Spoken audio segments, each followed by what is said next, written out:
Welcome back on capital news. चलिए देखते हैं दिल्ली की 25 फटाफट बड़ी खबरें। साथ ही डेली खबरों से अपडेट रहने के लिए चैनल को सब्सक्राइब करने के साथ वीडियो को लाइक करें। रिठाला नरेला कुंडली कॉरिडोर की राजनीतिक अड़चन दूर, दिल्ली से हरियाणा की मेट्रो कनेक्टिविटी को मिली मंजूरी। दिल्ली मेट्रो फेज 4 के रिठाला नरेला कुंडली मेट्रो कॉरिडोर के लिए LGVK सक्सेना ने दिल्ली जल बोर्ड की भूमि DMRC को आवंटित करने की मंजूरी दे दी है। इस निर्णय से रिठाला से रोहिणी सेक्टर 25 तक वायाडक्ट निर्माण का रास्ता साफ हो गया है। DMRC इसके लिए दिल्ली जल बोर्ड को 75,50,353 रुपए का भुगतान करेगा। इस कॉरिडोर से दिल्ली हरियाणा कनेक्टिविटी को मजबूती मिलेगी और कई इलाकों में ट्रैफिक व प्रदूषण में भी कमी आएगी। इलेक्ट्रिक मोबिलिटी में दिल्ली की बड़ी छलांग, ग्रीन मोबिलिटी अवार्ड 2025 में जीते 4 स्वर्ण और 1 रजत सम्मान। दिल्ली में भले ही बसों की कमी है, मगर दूसरे राज्यों की अपेक्षा दिल्ली में जिस तरह से इलेक्ट्रिक बसें बढ़ रही है, इसे देखते हुए इलेक्ट्रिक मोबिलिटी के क्षेत्र में देश के अग्रणी राज्यों में से एक के रूप में दिल्ली को मान्यता मिली है। यह प्रतिष्ठित समारोह हुई नई दिल्ली स्थित त्रावणकोर पैलेस में आयोजित किया गया। पुरस्कार समारोह में दिल्ली का सर्वश्रेष्ठ बस अपनाने वाला शहर, सर्वश्रेष्ठ EV टैक्सी के लिए राज्य, सर्वश्रेष्ठ EV बस फ्लीट के लिए और सर्वश्रेष्ठ EV नीति के लिए राज्य की श्रेणी में गोल्ड सम्मान प्रदान किए गए। गुरुग्राम वालों के लिए अच्छी खबर, कम होगा ट्रैफिक का दबाव। 2 चरणों में जमीन अधिग्रहण थी। गुरुग्राम के ट्रैफिक दबाव को कम करने और शहर को वैकल्पिक कनेक्टिविटी देने वाली ग्रेटर सदर्न पेरिफेरल रोड का परियोजना को अब तेजी मिलने की उम्मीद है। हरियाणा शहरी विकास प्राधिकरण ने साफ किया है कि प्रोजेक्ट के पहले चरण की जमीन अगले 4 से 5 महीनों में अधिग्रहित कर ली जाएगी, जबकि दूसरे चरण के लिए भूमि अधिग्रहण की धारा 6 का नोटिफिकेशन फरवरी 2026 तक जारी। दिल्ली वासी जल्द मोबाइल ऐप से कर सकेंगे पसंदीदा शराब ब्रांड की प्री बुकिंग, नई आबकारी नीति का मसौदा तैयार। दिल्ली वासी जल्द सरकार की ओर से लॉन्च किए जाने वाले एक मोबाइल एप्लीकेशन के जरिए अपनी पसंदीदा शराब ब्रांडों की प्री बुकिंग कर सकेंगे। यह नई आबकारी नीति के मसौदे का हिस्सा है। PWD मंत्री प्रवेश वर्मा की अध्यक्षता वाली समिति को आबकारी नीति का मसौदा तैयार करने का कार्य सौंपा गया है। सूत्रों के अनुसार जनवरी तक लोगों के सुझाव व आपत्तियां प्राप्त करने के लिए मसौदा को आबकारी विभाग की वेबसाइट पर जारी किया जाएगा। विभाग कैबिनेट और उपराज्यपाल से अनुमोदित होने के बाद नीति को अधिसूचित करेगा। दिल्ली के बढ़ते प्रदूषण पर कांग्रेस प्रदेश अध्यक्ष देवेंद्र यादव ने सांसदों को लिखा पत्र, संसद में विशेष चर्चा की मांग। प्रदेश कांग्रेस अध्यक्ष देवेंद्र यादव ने दिल्ली के 3 करोड़ नागरिकों की भावनाओं को ध्यान में रखते हुए बिगड़ते प्रदूषण के लिए देश के सभी सांसदों को पत्र लिखकर चिंता जताई है। उन्होंने कहा कि यह पत्र एक चेतावनी की तरह है। हमें अपने और अपने आने वाली पीढ़ियों के लिए स्वच्छ हवा सुनिश्चित करने हेतु जिम्मेदारी लेनी होगी। उन्होंने पत्र में अनुरोध किया कि इस अति गंभीर विषय पर सभी के हस्तक्षेप और मदद से लोकसभा में नेता प्रतिपक्ष राहुल गांधी व सांसद प्रियंका गांधी वाड्रा द्वारा संसद में विशेष चर्चा की मांग को पूरा करने के लिए सहयोग चाहते हैं। दिल्ली में बदलने जा रहा है ट्रैफिक चालान भरने का तरीका। अब सभी UPI ऐप्स पर मिलेगी नई डिजिटल सुविधा। दिल्ली ट्रैफिक पुलिस ने यूनिफाइड पेमेंट्स इंटरफेस प्लेटफॉर्म पर भारत बिल पेमेंट सिस्टम के माध्यम से ट्रैफिक चालान का भुगतान स्वीकार करने की घोषणा की है। इस पहल का उद्देश्य नागरिकों की सुविधा बढ़ाना, कैशलेस लेनदेन को प्रोत्साहित करना और डिजिटल गवर्नेंस को मजबूत करना है। दिल्ली ट्रैफिक पुलिस और स्टेट बैंक ऑफ इंडिया के बीच एक समझौता ज्ञापन पर हस्ताक्षर किए गए हैं, जिसके बाद ये सुविधा शुरू की जाएगी। Gurugram to greater Noida NaMo Bharat train की दूरी होगी बाधाएं, इफ्को चौक बनेगा interchange station. Delhi Rewari route पर नमो भारत ट्रेन के लिए गुरुग्राम में इफ्को चौक के पास आ रही अड़चन जल्द दूर होगी। यहां गुरुग्राम फरीदाबाद ग्रेटर नोएडा लाइन के लिए इंटरचेंज स्टेशन बनना है, जिसके लिए निर्माण में पेयजल और सिविल लाइनों की बाधा आ रही थी। केंद्रीय मंत्री मनोहर लाल की पहल से GMD ने NCRTC को नक्शा सौंपा, जिसके बाद जनवरी से लाइनों को शिफ्ट करने का काम शुरू हो जाएगा। गणतंत्र दिवस परेड में इस बार भी कर्तव्य पथ पर नहीं दिखेगी दिल्ली की झांकी। सरकार ने नहीं भेजा कोई प्रस्ताव। 77वें गणतंत्र दिवस की परेड में कर्तव्य पथ पर इस बार राजधानी की झांकी नहीं होगी। दिल्ली सरकार की ओर से झांकी का कोई प्रस्ताव भी रक्षा मंत्रालय को नहीं भेजा गया था। हालांकि 5 वर्ष बाद 76वें गणतंत्र दिवस की परेड में शिक्षा मॉडल का दिल्ली की झांकी शामिल रही थी। इससे पहले 2020 से 2024 तक लगातार ऐसा हुआ कि इस परेड में देश की राजधानी की झांकी को स्थान नहीं मिल पाया था। कटोरे जैसी बनावट दिल्ली को बनाती है गैस चेंबर। गाड़ियां ही नहीं, भूगोल भी प्रदूषण की वजह, सिरी चर्च में खुलासा। ठंड बढ़ने के साथ ही दिल्ली की हवा भी जहरीली हो गई है। हालात यह है कि बिना मास्क के लोग घर से बाहर निकलने से बच रहे हैं। स्मोक की वजह से दिल्ली को हवा सांस लेने लायक नहीं बची है। लेकिन दिल्ली का यह प्रदूषण सिर्फ स्थानीय स्रोतों से नहीं जुड़ा है। दिल्ली की हवा को जहरीला करने के लिए इसमें भौगोलिक स्थितियां भी काफी हद तक जिम्मेदार है। पर्यावरणविदों के अनुसार दिल्ली का भूगोल प्रदूषण को कैद कर देता है, जिसकी वजह से दिल्ली दुनिया की सबसे प्रदूषित राजधानी में बदल जाती है। देश भर के अंडों की जांच शुरू। नाइट्रोफ्यूरोन की मौजूदगी का लगाया जाएगा पता। लिए गए 1200 से अधिक सैंपल। भारतीय खाद्य सुरक्षा और मानक प्राधिकरण के निर्देश पर दिल्ली खाद्य सुरक्षा विभाग ने राजधानी में अंडों की व्यापक सैंपलिंग आरंभ कर दी है। बाजार में उपलब्ध अंडों के नाइट्रोफ्यूरोन प्रतिबंधित रसायन की मौजूदगी का पता लगाने के लिए सैंपलिंग की जा रही है।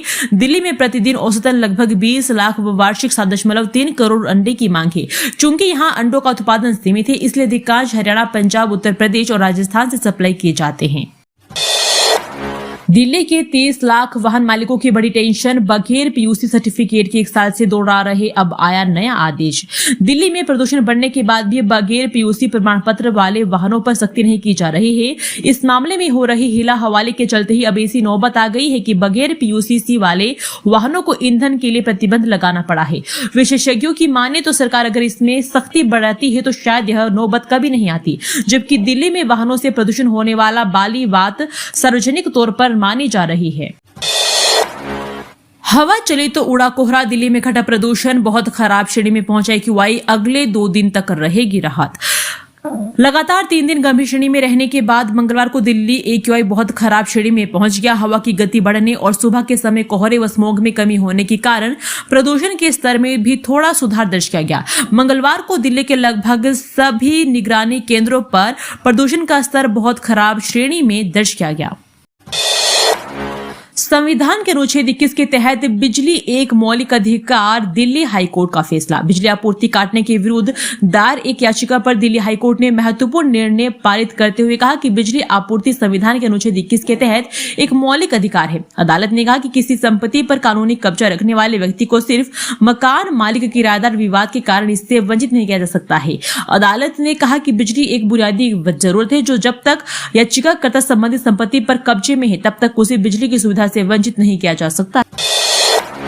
दिल्ली की सड़कों पर अब एक जैसी वर्दी में दिखेंगे पीडब्ल्यूडी कर्मचारी। सड़कों के रखरखाव के लिए नई SOP जारी। दिल्ली में पीडब्ल्यूडी के कर्मचारी अब सड़कों पर एक समान वर्दी में दिखाई देंगे। सड़कों के रखरखाव को बेहतर बनाने के लिए नई मानक संचालन प्रक्रिया जारी की गई है। इस नई पहल का उद्देश्य पीडब्ल्यूडी कर्मचारियों की पहचान सुनिश्चित करना और सड़कों की मरम्मत और रखरखाव कार्यों में अधिक पारदर्शिता लाना। घने कोहरे का असर। 2 घंटे की देरी से दिल्ली पहुंची 80 से अधिक ट्रेनें, कई रेल सेवाएं प्रभावित। बदलते मौसम और घने कोहरे का असर ट्रेनों की पहियों पर पड़ने लगा है। मंगलवार को 80 से अधिक ट्रेनें 2 घंटे से अधिक देरी से दिल्ली पहुंची। वहीं कई लोकल ट्रेनें भी देरी से अपने गंतव्य तक पहुंची। वहीं कई ट्रेनें देरी से रवाना हुई। ट्रेनों की बात करें तो दानापुर से आनंद विहार टर्मिनल जनसाधारण एक्सप्रेस 6 घंटे देरी से दिल्ली पहुंची। मुजफ्फरपुर से आनंद विहार टर्मिनल सप्त क्रांति एक्सप्रेस 1 घंटा, तो दरभंगा से आनंद विहार टर्मिनल अमृत भारत एक्सप्रेस 1.5 घंटे से देरी से पहुंची। दिल्ली के चिड़ियाघर में बड़ी सुरक्षा चूक। बोनट बंदर के हमले में कर्मचारी गंभीर रूप से हुआ घायल, काटनी पड़ी उंगली। राष्ट्रीय प्राणी उद्यान में कर्मचारियों की सुरक्षा को लेकर मंगलवार को एक बार फिर गंभीर लापरवाही सामने आई।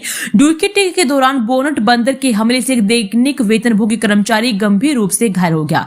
घायल कर्मचारी को तत्काल RML अस्पताल में भर्ती करवाया गया, जहां उसकी हालत को देखते हुए एक उंगली काटनी पड़ी। घटना ने एक बार फिर चिड़ियाघर में कर्मचारियों की सुरक्षा, स्टाफ की कमी और प्रशासनिक लापरवाही को उजागर कर दिया है। चिड़ियाघर के निदेशक रंजीत कुमार ने मामले में कोई जवाब नहीं दिया। आईआईटी एम्स की बड़ी खोज, एक स्मार्ट कैप्सूल निगलते ही मिल जाएगा हर सुराग, आंत की बीमारियों की जांच होगी आसान। आईआईटी दिल्ली और एम्स दिल्ली के वैज्ञानिकों ने एक निगलने योग्य कैप्सूल के आकार की माइक्रो डिवाइस विकसित की है। यह डिवाइस मानव शरीर की छोटी आंत से बैक्टीरिया और अन्य सूक्ष्म जीवों के नमूने एकत्र करने में सक्षम है।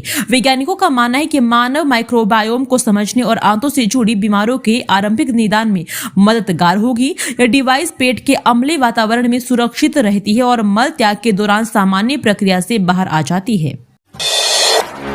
नोएडा एयरपोर्ट के पास खुलेंगे 2 नए थाने और 4 पुलिस चौकी, शासन से मिली मंजूरी। नोएडा अंतर्राष्ट्रीय हवाई अड्डे के आसपास सुरक्षा व्यवस्था बेहतर रखने के लिए 2 नए थाने और 4 चौकी बनेगी। पुलिस आयुक्त लक्ष्मी सिंह ने बताया कि इंटरनेशनल व डोमेस्टिक टर्मिनल नाम से नए थाने बनाए जाएंगे। शासन से इन दोनों थानों की मंजूरी मिल गई है। इनके साथ ही 4 अस्थायी पुलिस चौकियां भी होगी। थाने और चौकियों को आधुनिक डिजिटल पुलिसिंग सिस्टम से जोड़ा जाए। नोएडा में ओटीएस योजना से बिजली उपभोक्ताओं को राहत, 1830 उपभोक्ताओं ने उठाया लाभ, मिला 3.50 करोड़ राजस्व। बिजली उपभोक्ताओं को बड़ी राहत देते हुए विद्युत निगम द्वारा चलाई जा रही एक मुश्त समाधान योजना कारगर साबित हो रही है। विद्युत निगम की ओर से दी गई जानकारी के मुताबिक ओटीएस योजना के तहत कुल 1830 में से अकेले 1813 ऐसे उपभोक्ता है जिन्होंने अपना पूरा बकाया जमा कराकर अपने खाते को शून्य कर लिया है। इसके अलावा इन 1830 में से 1647 उपभोक्ता से शामिल रहे हैं जिन्होंने अपना बकाया जमा नहीं किया था और 183 में से ऐसे भी शामिल हैं जिन्होंने कभी अपना बकाया जमा ही नहीं किया था। इससे उपभोक्ताओं को पुराने बकाये से राहत तो मिली है। क्या आपके घर में भी लगा है गैस गीजर? बढ़ते एहतियातन वरना कार्बन मोनोऑक्साइड और अन्य गैस से बन जाएगी खतरा। सर्दी का मौसम आते ही घरों में गर्म पानी की जरूरत बढ़ जाती है। इसी जरूरत को पूरा करने के लिए बड़ी संख्या में लोग गैस गीजर का इस्तेमाल कर रहे हैं। कम कीमत, जल्दी पानी गर्म होना और बिजली की बचत यही वजह है कि यह लोगों की पहली पसंद बनता जा रहा है। लेकिन यही गैस गीजर अलग सही तरीके से और सुरक्षित जगह पर इस्तेमाल किया जाए और ना किया जाए तो राहत की जानलेवा मुसीबत बन सकता है। यूपी में अब पेट्रोल पंप खोलना आसान, योगी सरकार ने ईजी क्या प्रोसेस 10 नहीं अब सिर्फ 4 विभागों से चाहिए एनओसी। उत्तर प्रदेश में कारोबार को बढ़ावा देने और निवेशकों को राहत देने के लिए योगी सरकार ने पेट्रोल डीजल पंप खोलने की प्रक्रिया को काफी सरल कर दिया है। अब पेट्रोल पंप खोलने के लिए कई विभागों के चक्कर नहीं काटने पड़ेंगे। सरकार ने 4 विभागों से एनओसी लेने की बाध्यता कम कर दी है।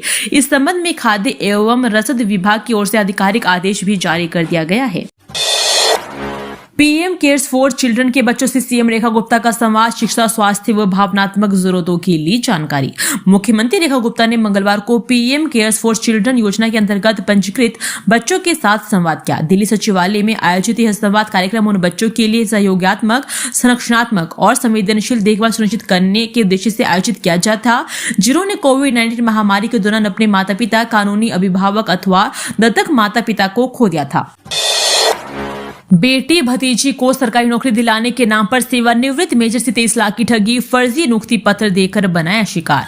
सेना से सेवानिवृत्त मेजर के साथ सरकारी नौकरी दिलाने के नाम पर बड़ी ठगी का मामला सामने आया है।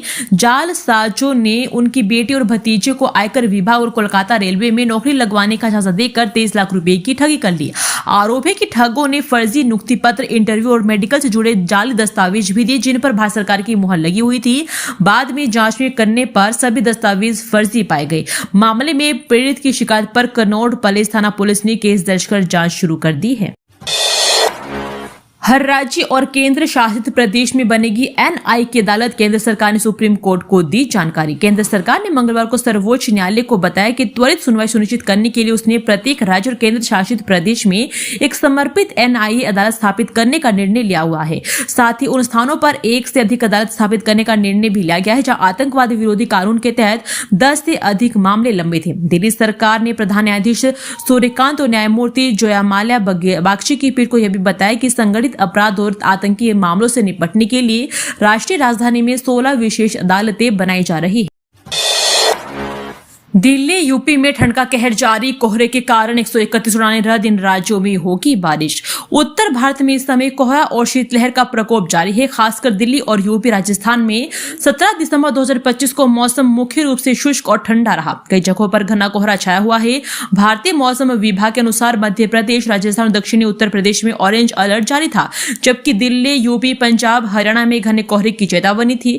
उत्तर भारत में शीतलहर और कोहरे से जनजीवन प्रभावित है। यात्रा करने वालों को सावधानी बरते क्योंकि विजिबिलिटी कम है। दक्षिण भारत और में कुछ जगहों पर बारिश की चेतावनी भी है। दोस्तों, वीडियो पसंद आया तो वीडियो को लाइक एवं चैनल को सब्सक्राइब कीजिए और कमेंट करके बताइए कि आप दिल्ली के किस जगह से इस वीडियो को देख रहे हैं। जय हिंद, वंदे मातरम।